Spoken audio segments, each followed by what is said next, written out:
Take a big look at what is happening in the aggregate economy. Economists use a circular flow map that tracks the flow of money moving between individuals living in households and operating businesses. They meet and act and interact primarily in two aggregate markets, the product and the resource market. Money, not goods and services, is used by businesses and households to facilitate exchanges across aggregate markets. Money flows from the consumers to the businesses through consumers' purchases of goods and services supplied by the producers. Businesses accept money in payment for goods and services because the money received can be trusted. At the same time, money flows from business owners to laborers and the other owners of productive resources, capital, entrepreneurial talent, and natural resources. Money is accepted by the owners of labor and other resources because they trust money can be used to consume, save, invest, pay taxes, and give to others. Higher incomes provide opportunities to consume and save.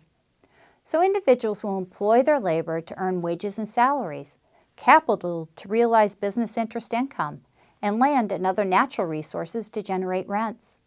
Entrepreneurs will seek above-average profits in exchange for experimenting and finding new ways to satisfy consumers.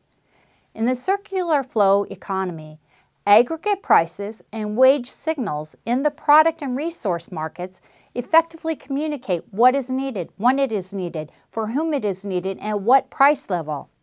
People respond to changes in price signals by adjusting their production, employment, consumption, savings, and investment behaviors. In the backdrop of the money economy, a stable government exists to secure private rights to property, support an unbiased legal system, and provide public goods. Tax payments for these services improve the efficiency of economic outcomes of households and businesses when an unbiased government manages problems associated with market failures, blurred property rights, and negative externalities.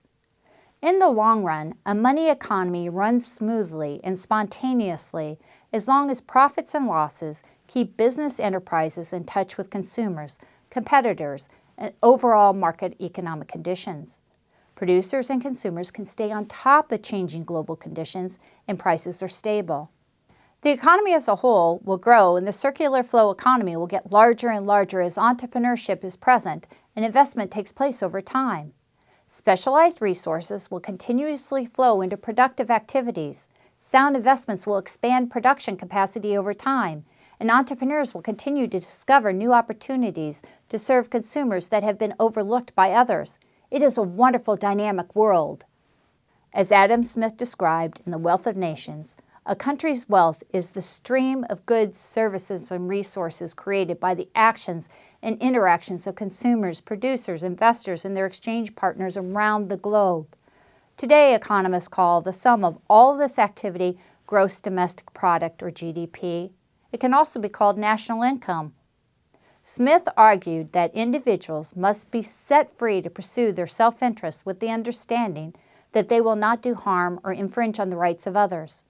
This is the best way to maximize GDP and national income, and increase both across countries and over time. When government expands beyond its intended role of enforcing property rights and contracts, maintaining a national defense, and providing a stable monetary system, it restricts productive growth capacity of a country.